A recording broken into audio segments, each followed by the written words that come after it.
이번 시간에는 9.2절의 노드 어널리시스를 이제 배워보도록 하겠습니다. 자, 우리가 지난 시간에 배웠던 것을 이제 잠깐 생각을 해보면요. 자, 지난 시간에 배웠던 것은 이제 시간 영역의 회로를 자, 주파수 영역의 회로로 이제 바꾸는 연습을 했었던 거고요. 자, 주파수 영역의 회로로 바꾸기 위해서 우리가 도입했었던 것이 이제 페이저라는 것을 도입했었습니다. 자, 그래서 우리가 페이저 회로라는 것을 이제 도입을 새로 한 거고요. 자, 그것과 관련해서 연습하는 것을 이제 오늘 계속 해보도록 하겠습니다. 자, 페이저 회로로 바꿀 때 제일 먼저 확인해야 되는 것이 무엇이냐면, 지난 시간에도 여러 번 강조했지만, 자, 전화번 혹은 전류원이 있다라고 했을 때, 그 전화번이나 전류원이 자, 코사인의 형태로 정의되어 있는지를 확인해야 됩니다. 자, 우리가 페이저 값으로 바꾸는 과정에 있어서 이제 위상이라는 것을 우리가 써야 되는데요. 자, 매그니튜드 위상을 가지고 우리가 페이저를 표현했었습니다. 자, 위상을 우리가 사용을 해야 되는데 이것이 코사인 형태로 표현되어 있느냐, 아니면 사인 형태로 표현되어 있느냐에 따라서 그 위상값이 90도만큼 차이가 납니다. 자, 그렇기 때문에 우리가 뭐 하나로 통일을 시켜야 된다라고 했었고요. 자, 그래서 사인과 코사인이 같이 있는 경우에 우리는 코사인으로 통일을 해서 페이저, 회로로 바꾸겠다라는 것을 8장에서 언급했었습니다.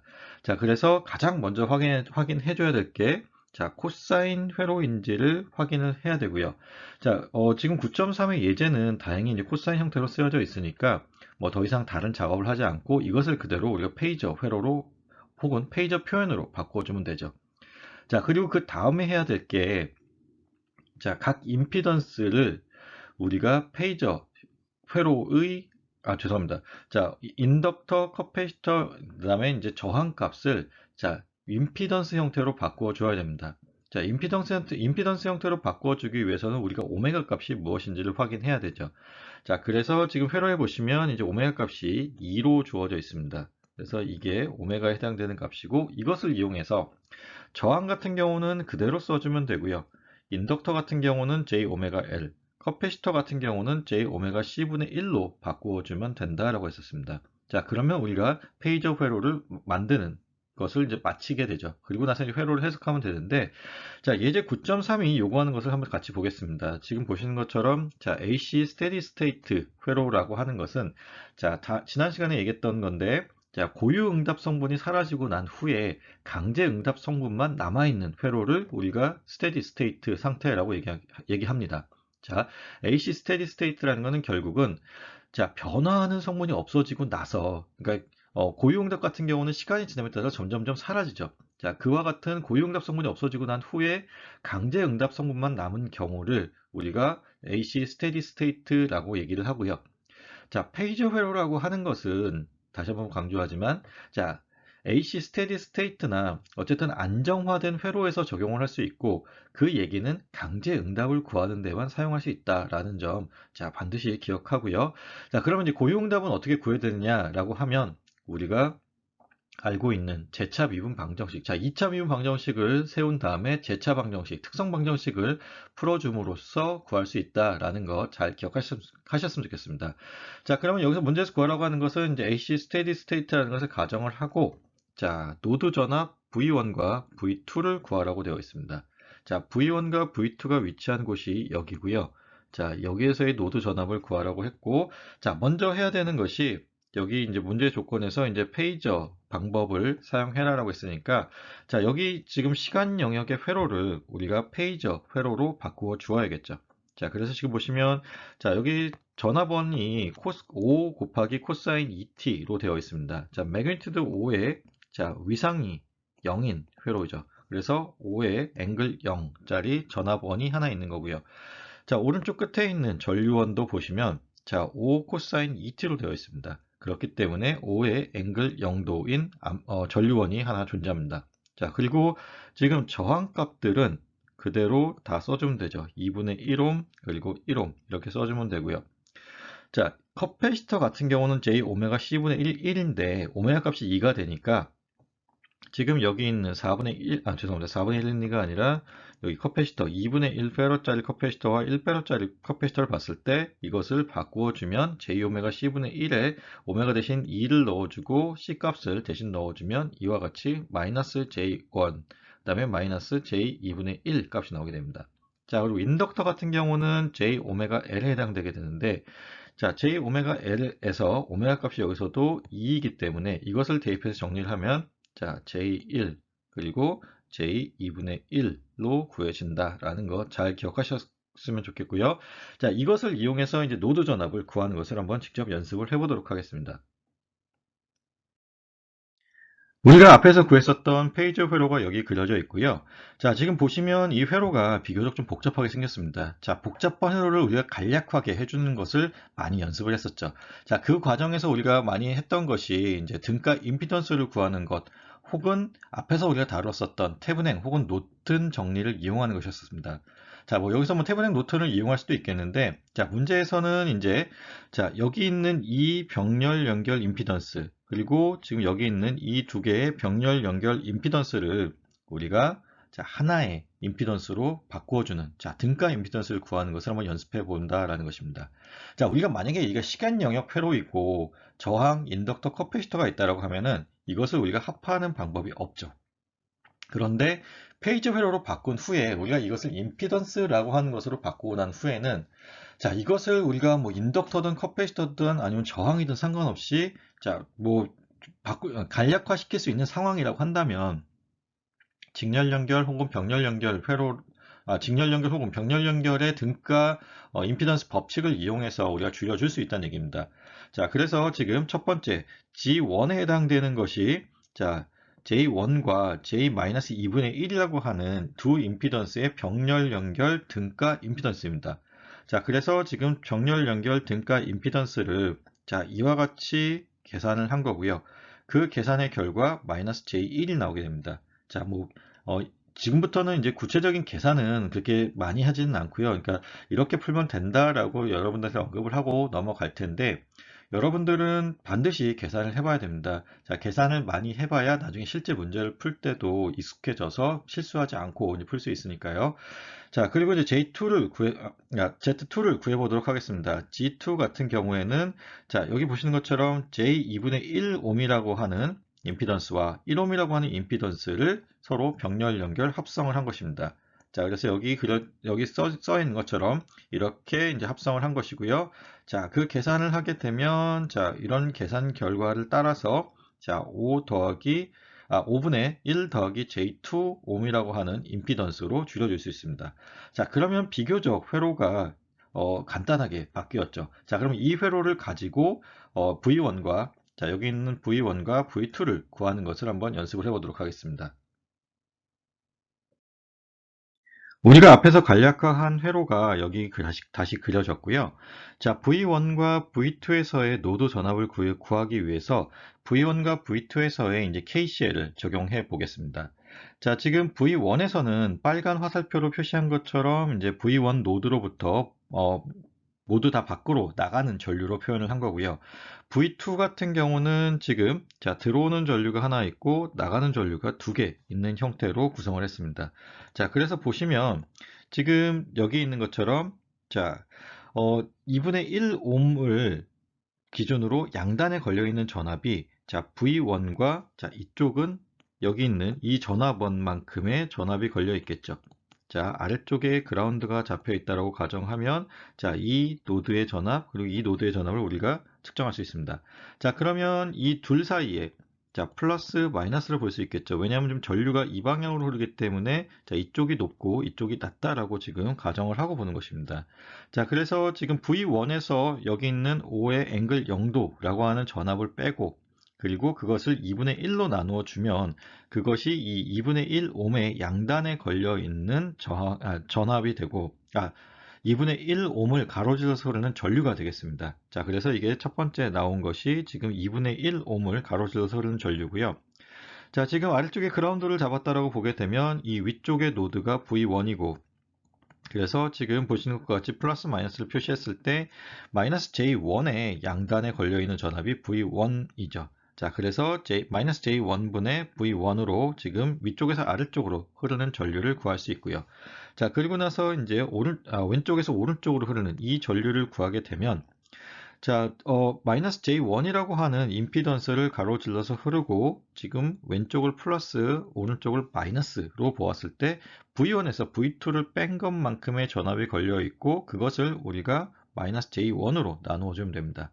자, 그러면 그 값이 0이 되는 것이 첫 번째 KCL을 적용한 것이고요. 자, 두 번째 KCL을 적용해 보도록 하겠습니다. 지금 여기 있는 이제 V2를 기준으로 우리가 보는 것이고요. 자, V2를 기준으로 본다라고 하면, 자, 지금 여기, 그러니까 Z1에 해당되는 것이 플러스 마이너스로 바뀌어야 됩니다. 왜냐하면 지금 전류의 방향이 이 방향으로 우리가 설정을 했기 때문에 그런 것이고요. 자, 그래서 지금 나가는 방향으로 설정을 해야 되니까 V2 마이너스 V1을 자, 여기 있는 것처럼 마이너스 J1으로 나누어 주면 지금 오른쪽에서 왼쪽으로 나가는 전류가 되고 자, 위에서 아래로 내려가는 전류를 구하려면 지금 V2를 이 값으로 나눠주면 되죠. 자, 그래서 위쪽에서 아래쪽으로 나가는 전류, 그리고 지금 이 전류원에서 공급되는 전류가 들어가고 있죠. 그래서 이만큼의 전류가 들어가고 있다라고 본 것입니다. 자, 그래서 두 번째 V1 노드에서 그리고 V2 노드에서 구한 지금 방정식을 썼고요. 자, 우리가 이 방정식을 푸는 방법이 뭐 여러 개가 있었습니다. 뭐 행렬을 이용해서 뭐 역행렬을 이용하는 방법도 있었고, 아니면 그냥 연립 방정식을 푸는 방법도 있었고, 자, 여기서는 지금 크라메 법칙이라는 것이 우리가 1학기 때 배웠던 내용이고, 그것을 이용해 보겠다는 것입니다. 자, 그 전에 이제 여기 위에 쓰여져 있는 이 식들을 간략하게 정리한 것이 이렇게 나와 있고요. 자, 이것을 이용해서 이제 크라머의 법칙을 이용하면 자, V1과 V2 값을 구할 수 있습니다.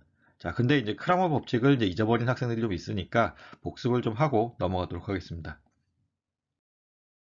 우리가 1학기 때 다루었었던 크라머의 법칙을 그대로 다시 갖고 와 봤고요. 자, 지금 보시는 것과 같이 이제 x와 y 두 개의 미지수가 있고 ax 플러스 by는 2, 그 다음에 cx 플러스 dy는 f라고 하는 두 개의 방정식이 주어져 있습니다. 자, 이것을 먼저 이제 행렬의 형태로 이제 표현을 한 거고요. 자, 뭐 a, b, c, d라고 하는 2x2짜리 행렬이 있고 x, y, 그 다음에 f라고 쓰게 되면 자, 우리가 이것을 이용해서 이제 디터미넌트 혹은 행렬식이라는 걸 구할 수 있다고 했었습니다. 자, 지금 이렇게 꺾은 괄호로 표현이 되어 있으면 이게 행렬을 표현한 것이고 여기 있는 것처럼 이 아래쪽에 있는 것처럼 자, 이렇게 그냥 쭉 뻗은 뭐 바 형태의 것으로 이제 양쪽을 막고 있으면 이거는 행렬에서 뜻하는 이제 행렬식 혹은 디터미넌트가 됩니다. 자, 디터미넌트를 구하는 과정은 자, 이것 같은 경우 A, B, C, D가 써 있는 경우에 AD-BC로 계산을 하면 그게 디터미넌트 값이 되었죠. 자, 그래서 자, x라고 하는 값을 우리가 구하기 위해서는 자, 아래쪽에는 지금 여기 쓰여져 있는 이것의 디터미넌트 값을 써주고요. y도 마찬가지입니다. 자, 그리고 이제 분자에 들어가는 것을 보면 자, x가 위치한 곳이 지금 이겁니다. a와 c가 x가 위치했던 거죠. 자, 그 x가 위치했던 곳에 자, 여기 있는 이 f를 대신 넣고 행렬식을 구하게 되면 자, 여기 보시면 이 f가 대신 들어갔죠. 자, 그것을 넣고 행렬식을 대신 구하게 되면 그 값이 자, x 값이 된다라는 것이었고요. y 값의 경우에는 여기 있는 것처럼 b와 d가 쓰여져 있죠. 자, 그래서 b와 d가 있는 자리에 e와 f를 대신 넣게 되면 자, 여기 있는 것처럼 b와 d가 있는 자리에 e와 f를 대신 넣게 되면 자, 이와 같은 형태로 답이 나오게 되고 그 값이 y 값이 된다라고 하는 것이 크라머의 법칙이었습니다. 자, 그러면 이것을 이용해서 방금 전에 우리가 구했었던 방정식을 풀어서 V1과 V2를 구해 보도록 하겠습니다. 우리가 앞에서 구했던 두 개의 방정식이 여기 이렇게 쓰여져 있습니다. 자, 이와 같은 방정식이 있을 때 지금 먼저 해야 될 것이 자, 행렬의 형태로 표현해야 되는데 그 부분이 좀 생략되어 있습니다. 그래서 다시 표현을 하면 2 더하기 j2의 마이너스 j1 그리고 마이너스 j1의 자, 1 마이너스 j1 자, 이와 같은 행렬이 나오고 그리고 나서 v1, v2는 자, 15가 되는 형태가 됩니다. 자, 그러면 자, 여기서 지금 얘에 대한 디터미넌트를 먼저 구해줘야 되죠. 자, 그것을 구한 것이 여기 쓰여져 있는 것입니다. 그래서 지금 이것과 이것의 곱에서 자, 이것과 이것의 곱을 빼주면 그 값이 5가 된다라고 해서 디터미넌트 값을 구한 거고요.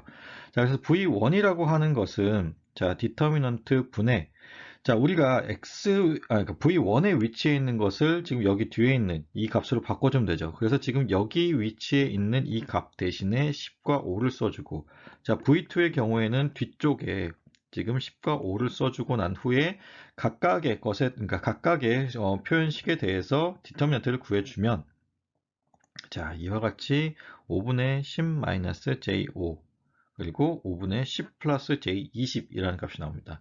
자, 그것을 우리가 이제 뭐 페이저 형태로 바꿔주면, 자, 뭐 이런 계산 과정을 거치고, 자, 뭐 여러분들한테 얘기했듯이 복소 평면상에서 이것이 나타내는 것이 x축으로 2만큼, y축으로 마이너스 1만큼의 위치에 있는 이런 값을 가지는 거니까요.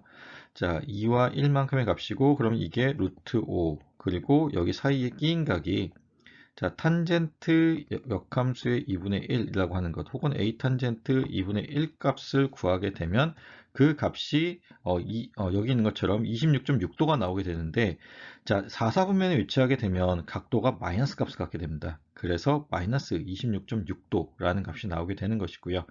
자, 여기서는 이제 자, 실수축으로 2만큼, 허수축으로 4만큼의 위치에 있는 값이니까, 자, 2와 4를 그러니까 밑변이 2, 높이가 4인 삼각형에 대해서 빗변을 구하게 되면 그게 2 루트 5 값이 나오게 되고, 자, 아크 탄젠트 값을 구해서 그러니까 아크 탄젠트 2를 구하게 되면 그 값이 63.4도라고 나오게 되어서 지금 2 루트 5의 63.4라는 값이 나오게 됩니다. 자, 여기서 64.4 혹은 26.6도라는 값은 공학용 계산기를 사용해야 되고요. 여러분들이 공학용 계산기를 사용하는 게 익숙해져야 되기 때문에 아직까지 구입하시지 않은 학생들은 좀 가급적 서둘러서 구매를 해서 중간고사에 좀 대비하셨으면 좋겠습니다.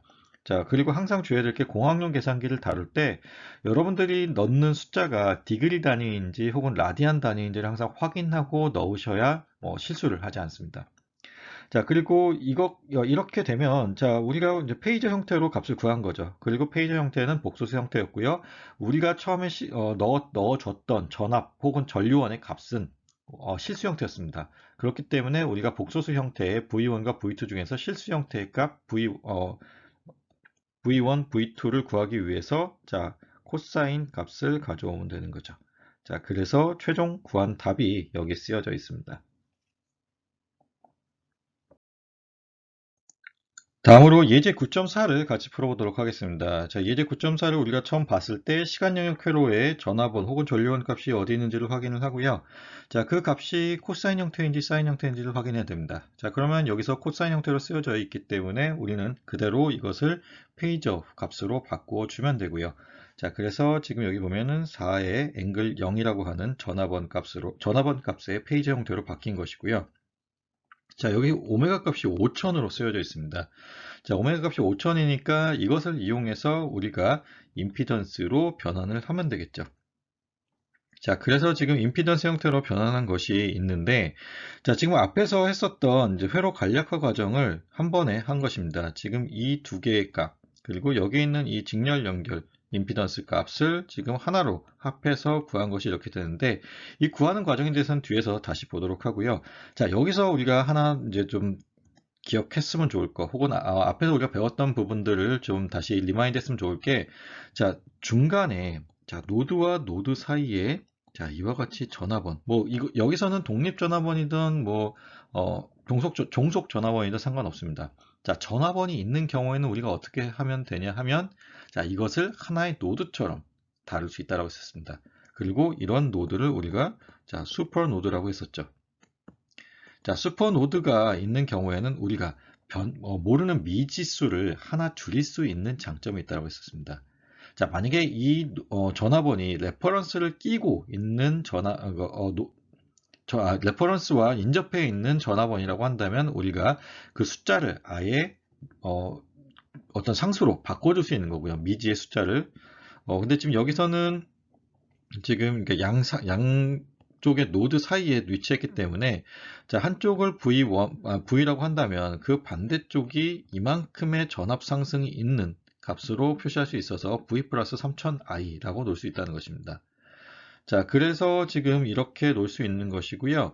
자, 이와 관련해서 이제 구체적으로 G1과 G2 값을 구하는 것을 이제 다음 슬라이드에서 같이 연습을 해보도록 하겠습니다. 자, 지금 이제 임피던스로 변환되어 있다라고 가정을 하고 문제를 푸는 것이고요.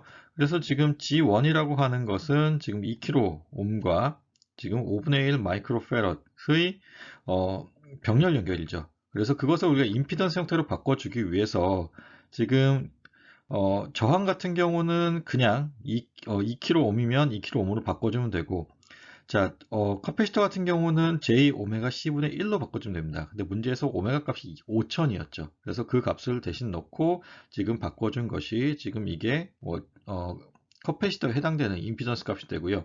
그것의 병렬 카패시턴스 값, 죄송합니다. 병렬 임피던스 값을 구하게 되면 자, 그 결과가 여기 이렇게 쓰여져 있습니다. 자, 중간 과정에 대해서는 제가 적어 드렸으니까요. 한번 확인해 보시기 바랍니다. 자, G2 같은 경우에는 지금 두 개의 소자가 서로 직렬 연결되죠. 그래서 직렬 연결인 경우에는 우리가 단순 합으로서 구할 수 있으니까 지금 이와 같이 계산을 하고 나면 자, 그 결과가 이와 같이 나오게 됩니다. 우리가 앞에서 구한 페이지 회로가 여기 그려져 있습니다. 자, 이 페이지 회로를 이용해서 우리가 구해야 되는 것이 무엇인지 문제를 한번 같이 보면 자, 전류 i를 구하라고 되어 있네요. 그리고 그 전류 i가 여기 있는 이 전류 i입니다. 그리고 이 전류 i 값에 의해서 종속 전압원 값이 결정이 되고요. 자, 아래쪽에 그라운드가 잡혀 있다고 했을 때 지금 여기 위쪽에 이 슈퍼 노드에서 나가는 전류가 총 3개 있다라고 보고 문제를 풀어보도록 하겠습니다. 자, 지금 보시면 아래쪽에 그라운드가 잡혀 있고 지금 여기 노드 전압을 V로 봤기 때문에 자, 이쪽 노드 전압만 알고 있으면 우리가 오른쪽에서 왼쪽으로 나가는 전류를 구할 수 있죠. 자, 그러면 이 값이 자, 지금 4의 앵글 0도가 됩니다. 자, 그러면 V에서 4의 앵글 0도짜리 전압 값을 빼고 그것을 2분의 1K로 나누어 주게 되면 자, 이것이 오른쪽에서 왼쪽으로 나가는 전류죠. 자, 그런데 자, 지금 보시면 이 전류 I가 여기를 흐르는 전류입니다. 자, 그래서 이 전류 I와 이제 V 간의 관계식을 구하기 위해서 전류 I에 대한 식으로 정리를 한번 다시 해보면 자, 2분의 1K라고 하는 자, 저항으로 자, 4의 앵글 0도짜리 그리고 V 값을 빼주면 되죠. 자, 그래서 I와 V 간의 관계식을 구했고 그것이 여기 아래에 쓰여져 있는 것입니다. 자, 지금 여기 원래 자, 4의 앵글 0도가 쓰여져 있어야 되는데 뭐 이것은 있어도 없어도 상관없는 값으로 볼 수 있기 때문에 자, 생략된 경우에는 0이라고 봐도 무방합니다. 자, 그래서 이와 같이 그냥 간략화시키는 의미에서 그냥 4로만 표현한 것이고요. 자, 두 번째를 보면 이제 위쪽에서 아래쪽으로 내려가는 전류를 구해야겠죠. 자, 위에서 아래로 내려가는 전류를 구하게 되면 자, 양단에 걸려 있는 전압이 V가 되는 것이고 그래서 V-0 을 지금 여기 있는 것처럼 5분의 2의 1-J2 값으로 나눠주고 자, 위쪽에서 아래쪽으로 내려간 전류가 하나 더 있죠. 자, 여기 있는 이 전류를 구하려면 자, 이쪽의 노드 전압은 자, 슈퍼노드의 경우에는 전압원을 지나가게 되면 그 노드 전압 값이 달라질 수 있다고 했습니다. 자, 그래서 이쪽의 노드 전압이 V 플러스 3000i니까 자, V 플러스 3000i를 자, 여기 있는 이 G2에 해당하는 임피던스로 나누어 주면 그 값이 위에서 아래로 내려오는 전류가 되고 그것의 합이 0이다로 우리가 문제를 풀 수 있습니다. 자, 그리고 방금 전에 구했던 이 관계식이 여기 쓰여져 있고 이 관계식을 이용해서 우리가 자, 구해야 되는 미지수가 두 개죠. 지금 V가 있고 I가 있는데 관계식이 하나 추가됨으로써 우리가 I만의 방정식으로 바꿀 수 있는 겁니다. 자, 그래서 지금 V는 4-2분의 1 곱하기 10의 3승 곱하기 i라고 바꿀 수 있고 i 값을 계산하게 되면 자, 이와 같이 나오게 됩니다. 자, 그리고 이것을 우리가 뭐 24에 뭐 53.1도 그리고 밀리암페어로 나타낼 수 있고 문제에서 구하라고 하는 것이 이제 실수 값이기 때문에 지금 24의 코사인 5000t 플러스 53.1도라고 하는 물론 밀리암페어라고 하는 값을 최종적으로 구할 수 있다라는 것입니다.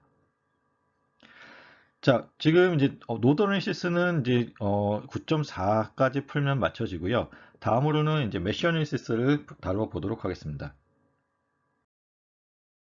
다음은 예제 9.6을 같이 풀어보도록 하겠습니다. 자, 예제 9.6에서 요구하는 것은 여기 있는 것처럼 자, 노드 볼테이지 V1을 구하라고 되어 있고요. 지금 여기 있는 것이 노드 볼테이지 V1입니다. 자, 지금 예제를 보시면 이제 익숙한 회로가 나와 있죠. 우리가 앞에서 다루었었던 예제 9.3에 있는 회로와 이제 동일한 회로인데, 앞에서는 우리가 이제 노드 어널리시스를 통해서 이제 V1과 V2의 노드 볼테이지를 구했었는데, 여기서는 이제 메쉬 어널리시스를 통해서 이제 V1이라는 값을 구하라고 되어 있습니다.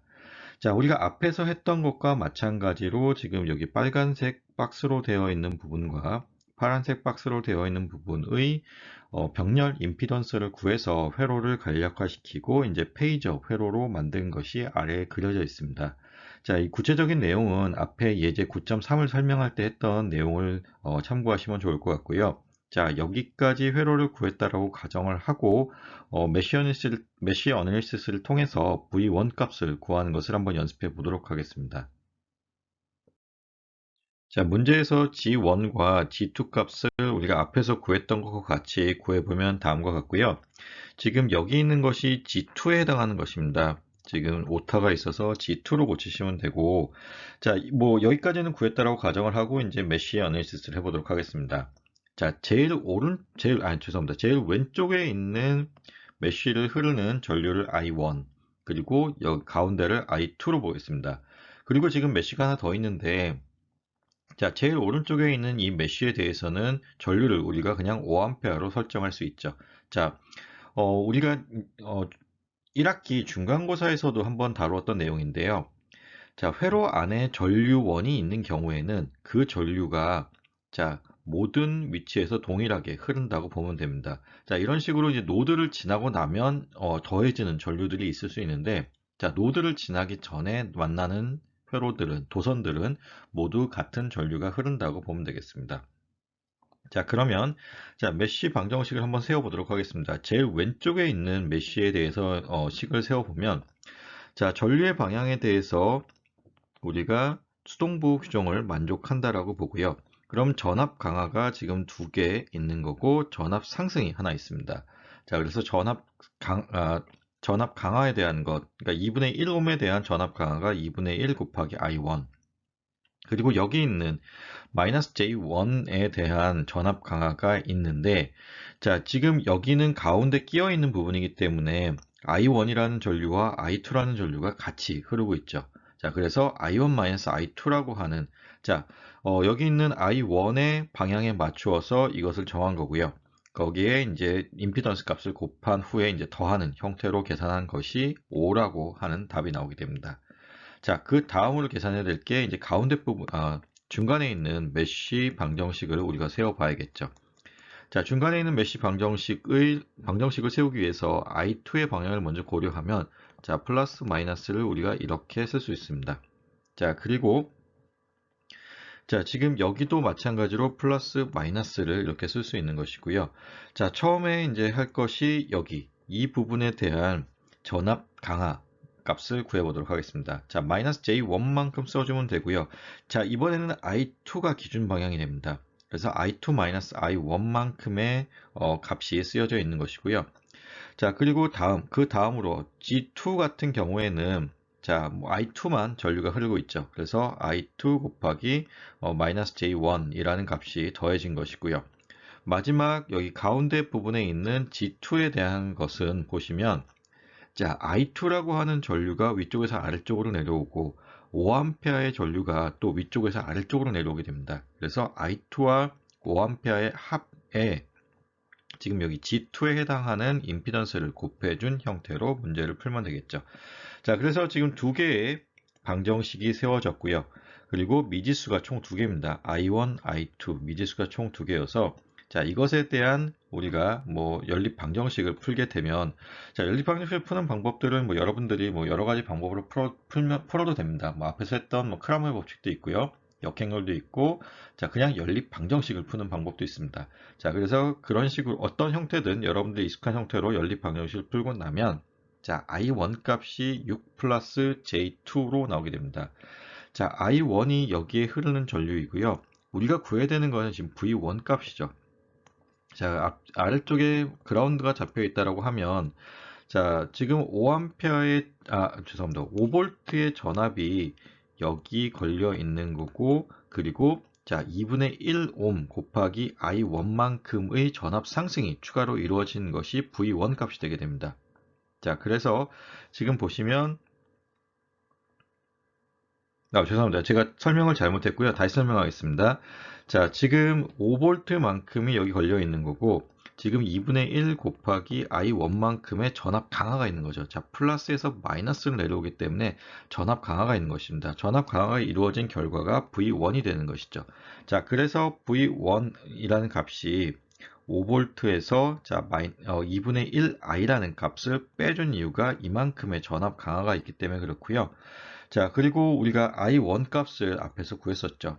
이 값을 여기에 대입해서 정리를 하게 되면, 자, 루트 5의 앵글 마이너스 26.6도라는 값이 나오게 됩니다. 자, 그리고 우리가 구해야 되는 값이 실수 값을 구해야 되기 때문에 V1이라고 하는 노드 전압은, 자, 루트 5 코사인 2t 마이너스 26.6도 자, 볼트가 나오게 되고요. 우리가 예제 9.3에서 구했던 결과와 같다는 것 여러분들이 확인하실 수 있을 겁니다. 자, 그래서 항상 얘기하는 거지만 문제를 푸는 어떤 방법적인 면에 있어서는 꼭 하나만 있는 것이 아닙니다. 자, 여러분들이 익숙한 방법대로 문제를 풀고 그것을 그냥 옳게 해석하면 되는 것이니까요. 자, 일단 다양한 문제를 풀어보는 게 무엇보다 중요하고요. 그리고 그 문제를 푸는 데 있어서 익숙한 방법을 여러분들이 스스로 찾는 것이 또 중요합니다. 자, 지금 이 9.6에 있는 예제, 그리고 9.3에 있는 예제가 같은 예제였고요. 그것을 우리가 메쉬 어널리시스로도 풀 수 있었고, 노드 어널리시스로도 풀 수 있었다는 것 잘 기억하고, 자, 여러분들한테 익숙한 문제 해결 방법을 찾는 것이 정말 중요할 것 같습니다. 자, 그러면 이제 다음으로 넘어가도록 하겠습니다. 다음으로 예제 9.7을 같이 풀어보도록 하겠습니다. 자, 예제 9.7을 보시면요. 문제에서 구하려고 하는 것이 지금 2헨리 인덕터의 양단에 걸려있는 전압 V를 구하라고 되어 있습니다. 자, 그리고 뭐 사용해야 될 법칙들을 얘기해 준 게, 뭐 죄송합니다. 임피던스의 직병렬을 판단해서 이제, 등가 임피던스를 구하는 방법을 이용하고, 그리고 태분행, 노튼, 변환을 이용하라고 되어 있습니다. 자, 지금 우리가 이제 페이지 회로로 바꾸어 주어야 되는 것인데요. 자, 여기 이제 빨간색으로 표시되어 있지만, 자, 가장 먼저 확인해야 될 것이 전압원, 전류원이 코사인 형태로 표현되어 있는지를 먼저 확인하라고 했었습니다. 자, 지금 보시면 전압원이 두 개가 있고 전류원이 하나가 있는데, 자, 전류원은 지금 코사인의 형태로 표현되어 있습니다. 자, 그렇지만 여기 보시는 것처럼, 자, 전압원이 사인의 형태로 표현되어 있죠. 자, 그리고 하나 더 파악하시는 것이 오메가 값이 1이라는 것입니다. 자, 지금은 오메가 값이 전부 다 1로서 통일되어 있는 그런 형태로 되어 있는데, 자, 뒤쪽에서는 이 오메가 값이 각각 다른 경우에 대해서도 다루게 될 겁니다. 자, 그리고 그런 경우에 우리가 앞에서 했던 것처럼 이제 중첩의 원리를 이용해서 문제를 풀게 되겠죠. 자, 그 부분에 대해서는 이제 뒤에서 다루도록 하고요. 자, 일단 먼저 해야 될 것이 이제 전압원 전류원을 페이저 형태로 바꾸어 주어야 되는데, 자, 지금 사인의 형태가 나왔습니다. 자, 그래서 이것을 먼저 코사인 형태로 바꿔주기 위해서, 자, 12 사인의 t 플러스 110도라고 되어 있는 것을 우리가 코사인으로 바꾸기 위해서 우리가 8장에서 연습했듯이, 자, 위상 부분에 마이너스 90도를 더해주면 됩니다. 혹은 이제 90도를 빼주면 됩니다. 자, 그렇게 계산을 하고 나면, 자, 12 코사인의 t 플러스 20도가 되고요. 자, 이것만 외우시면 됩니다. 사인의 형태로 되어 있으면 위상에서 90도를 빼주면 된다는 것만 잘 기억하고 계시면 됩니다. 자, 그리고 두 번째, 4 사인 t 플러스 47도고요. 여기도 마찬가지로 사인의 형태로 쓰여져 있기 때문에 코사인 형태로 바꾸기 위해서 마이너스 90을 해주면 되죠. 자, 그래서 자, 최종적으로 나오는 게 4 코사인 t 마이너스 43도가 되겠습니다. 자, 그래서 지금 우리가 페이저 형태로 바꾸게 되면, 페이저 회로로 바꾸게 되면, 지금 전압원이 12의 앵글 20도, 그리고 여기는 4의 앵글 마이너스 43도, 그리고 자, 2의 94도는 그대로 쓰여지면 되죠. 그리고 나머지 부분들에 대해서는 저항 그대로 유지하고, 자, j 오메가 L 그리고 j 오메가 C분의 1로 인덕터와 커패시터의 임피던스를 계산해 주면 된다라는 것. 그리고 여기에 오메가 값이 1이라는 것을 이제 문제에서 알려주고 있죠. 그래서 오메가 이퀄 1을 대신 대입하고 각각에 해당하는 임피던스 혹은 이제 인덕턴스 값을 넣어줘서 변환하게 되면 지금 아래에 그려진 것과 같은 이런 페이저 회로가 주어지게 됩니다. 자, 그리고 자, 이것을 이용해서 문제를 푸는 것을 한번 연습해 보도록 하겠습니다. 자, 앞에서 구한 페이저 회로가 여기 그려져 있는데요. 자, 지금 딱 보면 아시겠지만 굉장히 복잡하게 생겼습니다. 지금 전류원도 하나 있고 전압원도 두 개나 있고 그리고 굉장히 많은 수의 임피던스들이 이제 같이 위치하고 있죠. 자, 그래서 이것을 최대한 간략화 시키는 방법으로 일단 먼저 풀어보도록 하겠습니다. 자, 지금 뭐 문제에서 보여지듯이 자, 지금 4옴과 J-2옴이라고 하는 임피던스를 합해서 Z3, G3로 놨습니다. 자, 이렇게 옮길 수 있는 이유가, 자, 우리가 병렬 연결되어 있을 때는, 자, 뭐 이런 식으로 병렬 연결되어 있는 뭐 소자들이 있다라고 했을 때, 이것들의 평행 이동이 가능하다라고 했었습니다. 자, 이것과 마찬가지로 직렬 연결되어 있을 때는, 자, 지금 이쪽 끝을 두 개의 터미널로 보고 이 내부에서 이 소자들이 움직이더라도 자, 이 외부에서 측정되는 전압과 전류의 값은 바뀌지 않습니다. 그게 우리가 1학기 때 배웠었던 이제 단자 법칙, 뭐 터미널스 로우라고 하는 것이었고요. 자, 측정되는 전류와 전압의 결과가 달라지지 않으면 그것을 우리가 동일한 회로로 취급한다라고 했었습니다. 자, 그런 의미에서 여기 4옴과 지금 여기 있는 마이너스 J2옴이라고 하는 임피던스가 붙어 있고 그리고 지금 전압원이 나오더라도 달라지지 않는다는 얘기입니다. 그래서 G3라고 하는 부분은 4옴과 J2옴이라고 하는 두 개의 임피던스가 더해진, 다시 말하면 직렬 연결되어 있는 등가 임피던스 값이고요. 그래서 지금 여기 있는 것처럼 자, 단순 합으로서 우리가 4-J2라고 하는 값을 구할 수 있습니다. 자, 그리고 이제 G1이라고 하는 이 부분은 자, 여기 병렬로 연결되어 있는 이 값들을 다 합한 겁니다. 자, 그래서 지금 여기는 뭐 직병렬이 같이 되어 있죠. 지금 여기 J2와 1옴은 지금 합을 해서 이제 병렬 연결 연산을 해야 되는 것이고요. 자, 그것에 대해서 지금 여기 이와 같이 J1 그리고 1 플러스 J2라고 하는 것이 지금 여기 있는 요 두 개의 직렬 연결 성분이고요. 마이너스 J6이라고 하는 것이 또 있습니다. 자, 이 세 개의 항에 대한 병렬 연결을 계산하면 자, 그 등가 임피던스가 여기 나와 있는 것처럼 구해지게 됩니다. 자, 그리고 이제 하나 더 구하면 지금 자, 여기 있는 이 부분에 대한 직렬 연결 임피던스를 우리가 구할 수 있죠. 자, 그래서 G2라는 것이 E-J1이라고 하는 임피던스로 이제 구할 수 있습니다. 자, 그러고 나면 자, 이제는 조금 회로가 전체적으로 좀 간략해진 느낌이 들 겁니다. 자, 그리고 여기 이제 네모 박스가 쳐져 있는 걸 보시면, 자, 뭔가 이제 느낌이 오겠죠. 자, 왜 네모 박스가 쳐져 있는지와 지금 문제에서 태블행 노트를 사용하라고 했으니까, 자, 전압원 하나와 임피던스 하나가 직렬 연결되어 있기 때문에 이것을 우리가 노튼 형태로 바꿀 수 있습니다. 자, 이것과 관련해서 이제 다음 장에서 계속 이어서 하도록 하겠습니다. 자, 방금 전에 우리가 구했었던 G1, 그 다음에 G2, G3에 대한 임피던스 값을, 합성 임피던스 값을 이렇게 적어 주었습니다. 자, 적어 주었고요.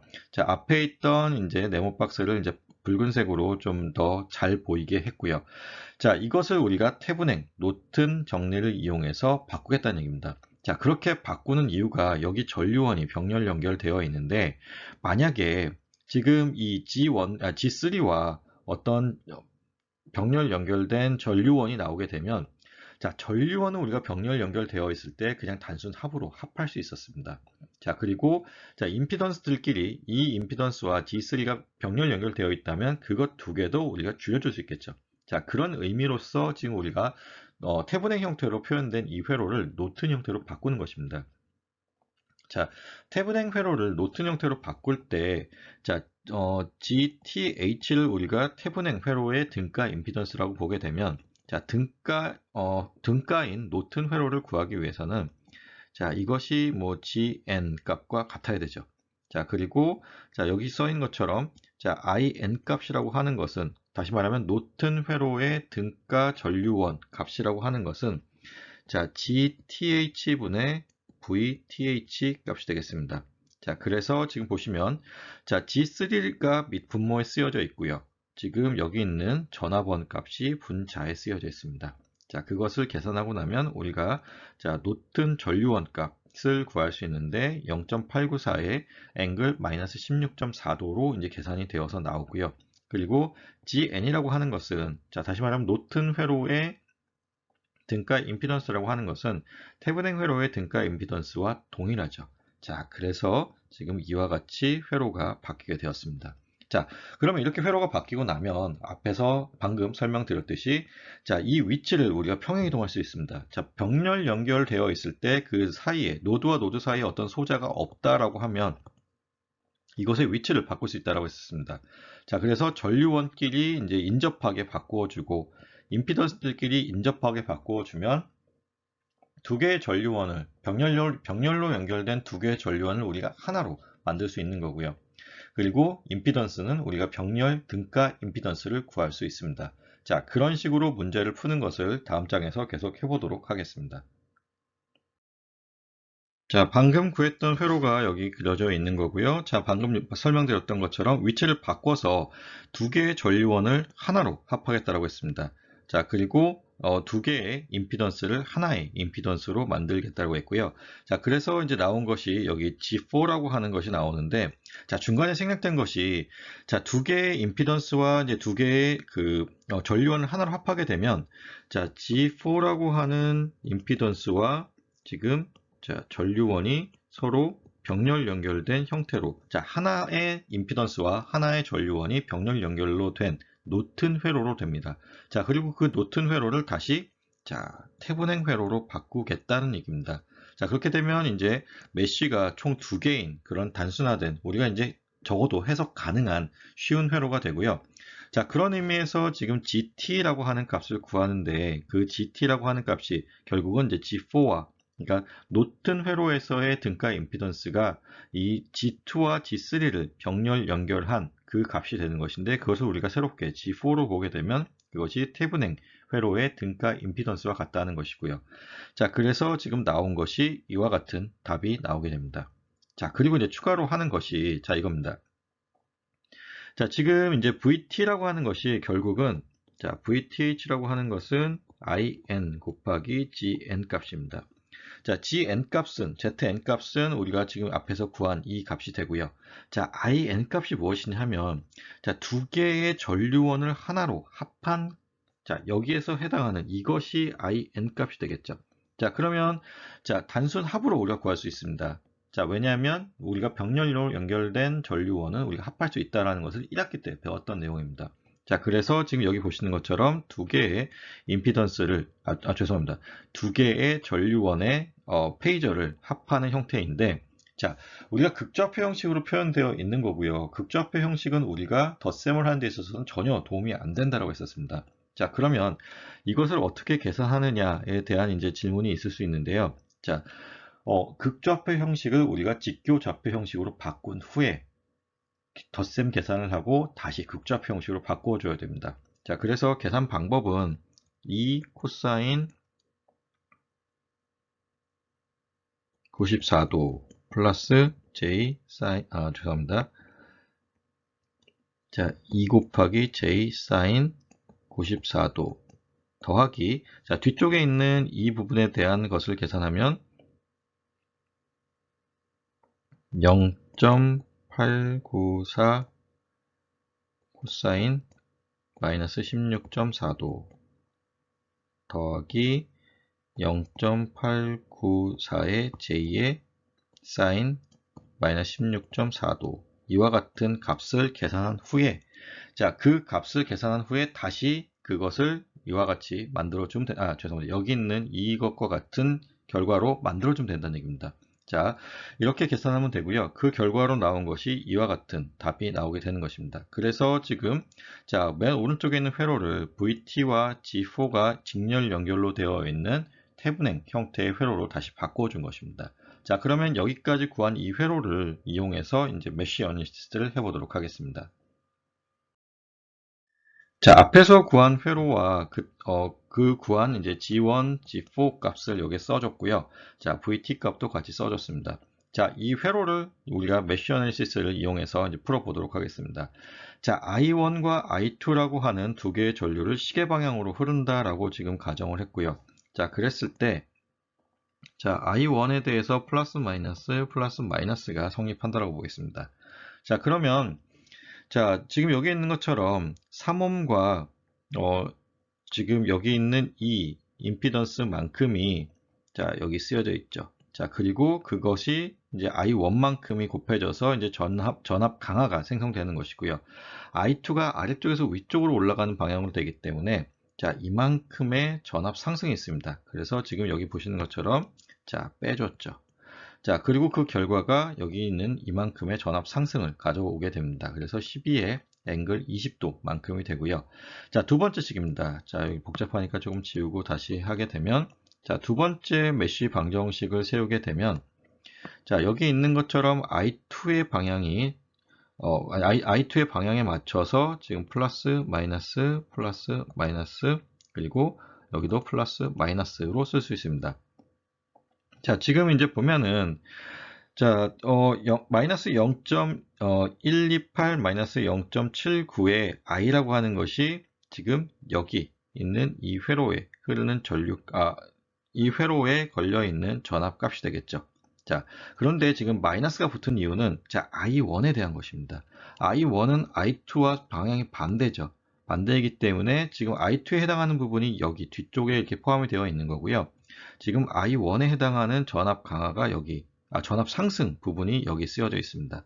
자, 그리고, 자, 지금 이제 J3라고 하는 것이 여기에 해당하는 값, 그리고 여기 있는 1.33의 마이너스 J6.7이라고 하는 값이 여기 쓰여져 있고, 거기에 I2가 곱해졌습니다. 그래서 이만큼의 전압 강화가 있는 것이고요. 자, 전압 상승이 되는데, 자, 지금 보면은 플러스 마이너스이기 때문에 지금 실제로는 전압 강화가 일어나고 있습니다. 근데 그것을 우리가 오른쪽으로 옮겨주기 위해서 마이너스를 붙여서 옮겨줬다라고 생각하시면 됩니다. 자, 그리고 이제 그 구체적인 계산 과정은 여기 써 있는 것을 이제 참고해서 좀 보시면 될 것 같고요. 자, 우리가 구한 이 두 개의 방정식을 이용해서 자, 행렬의 형태로 표현한 것이 여기 쓰여져 있고요. 자, 이 행렬의 형태로 표현된 것을 이용해서 이제 문제를 풀 때 디터미넌트를 구하고 그리고 역행렬을 구해서 I1 값과 I2 값을 구하는 것입니다. 그리고 자, 우리가 구해야 되는 거는 아까 처음에 포함되어 있었던 회로의 자, 인덕터, 2헨리짜리 인덕터의 양단에 걸려있는 전압값을 구하는 것이었습니다. 그리고 2헨리의 양단에 걸려있는 전압을 구하기 위해서는 우리가 자, 뭐 제가 회로가 정확하게 기억이 나진 않는데 지금 자, 2헨리짜리가 있었고 그 아래에 또 다른 소자가 걸려 있었습니다. 자, 그리고 우리가 이 양단에 걸려있는 전압을 지금 VG1으로 지금 설정을 한 거고, 그 VG1 값을 구한 것입니다. 자, 이만큼의 전압이, 자, 위아래, 이 두 개의 소자에 걸려 있다라고 보면 되는 거고요. 그리고 이것을 우리가 전압 분배 법칙에 의해서 나누어서 구해주게 되면 되겠죠. 자, 지금 여기가 1옴이 원래 걸려 있었고, 자, 이것에 대해서 이제 다시 문제를 풀어보도록 하겠습니다. 자, 지금 이제 원래 회로로 다시 돌아온 것이고요. 지금 방금 구한 VG1이라고 하는 값이 자, 여기 양단에 걸려 있는 것이고 우리가 구해야 되는 것은 여기에 있는 이 V 값이니까 자, 전압 분배 법칙에 의해서 우리가 구할 수 있겠죠. 자, VG1이라고 하는 것은 우리가 앞에서 구한 그 값을 여기다 써준 거고요. 자, 여기 있는 이 V라고 하는 것, 지금 원래 여기가 이제 볼드 형태로 쓰여져 있었어야 되는데 그냥 변화하는 과정에서 그냥 V로 유지가 됐었네요. 자, V라고 하는 것을, 여기 있는 이 V라고 하는 것을 구하기 위해서, 자, 전압 분배 법칙을 하게 되면, 여기 있는 임피던스의 값에 비례해서 나누어지게 됩니다. 그래서 이와 같이 식이 쓰여지게 되고, 그 결과가 여기 나왔습니다. 자, 그리고 마지막으로 우리가 해줘야 되는 것은, 복소수의 형태로 표현되어 있기 때문에, 우리가 이것을 다시 실수의 형태로 만들어주기 위해서 코사인 값만 취해주면 된다라는 것입니다.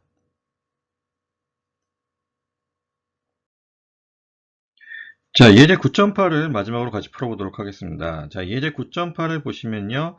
지금 steady state라는 얘기가 나왔고요. 그때의 전압값 V1을 구하라고 되어 있습니다. 뭐 메셔니스를 쓰라고 한 것도 이제 쓰여져 있고요.